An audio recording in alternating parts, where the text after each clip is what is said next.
Un gosse sur un quai de gare, deux parents qui se séparent, trois vies qui démarrent et 1000 futurs qui s'entrelacent, et un Jared Leto en peignoir d'immortel flippant.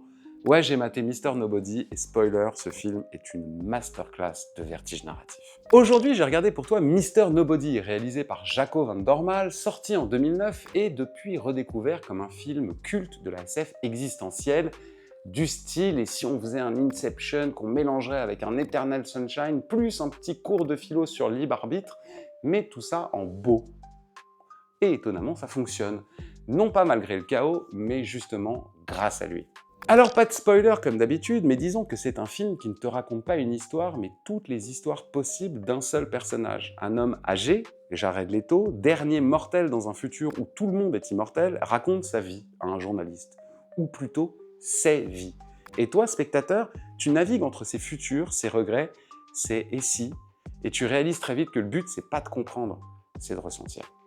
Alors oui, Jared Leto est partout dans ce film, en ado, en adulte, en vieux, dans la joie, la dépression, l'amour, la solitude, les trains, les voitures, les motos, les piscines, la neige, bref, partout, et bizarrement ça marche. Parce que Leto a ce truc, il peut incarner 10 versions d'un même homme, et tu sens qu'aucune, en plus, n'est la bonne. Il n'est pas là pour jouer juste, il est là pour incarner le doute, justement. Visuellement, c'est une dinguerie. Chaque timeline a sa palette, sa lumière, sa texture, du 35 mm à l'image numérique, du pastel à la saturation maximum. Van Dormael filme avec la candeur d'un enfant et la maîtrise d'un chef-op d'opéra. Il ose des transitions absurdes, des ralentis poétiques, des séquences clippées, des visions cosmiques et tout passe. Parce que le film assume sa nature fractale. Et au montage, c'est pas linéaire, c'est pas logique, mais c'est juste intuitif. Chaque coupe te fait basculer sans jamais sortir, et ça c'est vraiment de l'orfèvre. Et ça c'est vraiment de l'orfèvreux.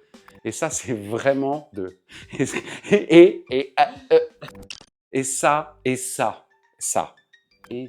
c'est vraiment de l'orfèvrerie émotionnelle.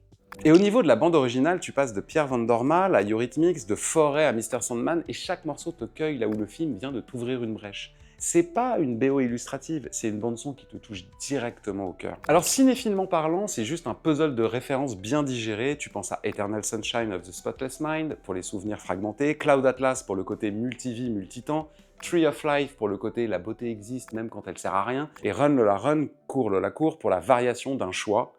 Et un petit côté Kubrick dans certains plans cliniques, surtout dans les scènes avec Jared Leto vieux.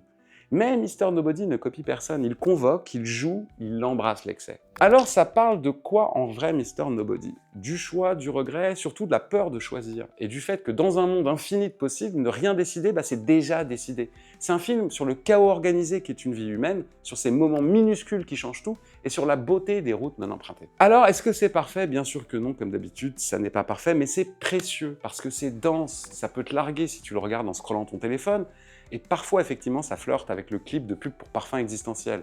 Mais franchement, quel autre film t'offre ça? Un truc aussi beau, aussi libre, aussi sincère dans son ambition de t'émerveiller par le doute.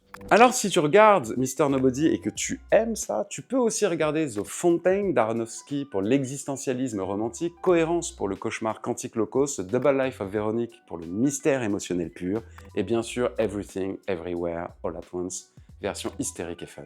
Alors Mister Nobody, c'est pas un film qui te tient par la main, au contraire c'est un film qui te pousse dans le vide et qui te dit « Regarde comme c'est beau quand tu tombes !» Un objet cinématographique unique, imparfait, profond, lyrique, drôle, triste, un kaléidoscope d'émotions et un rappel que la vie est un chaos magnifique, même quand on n'y comprend rien.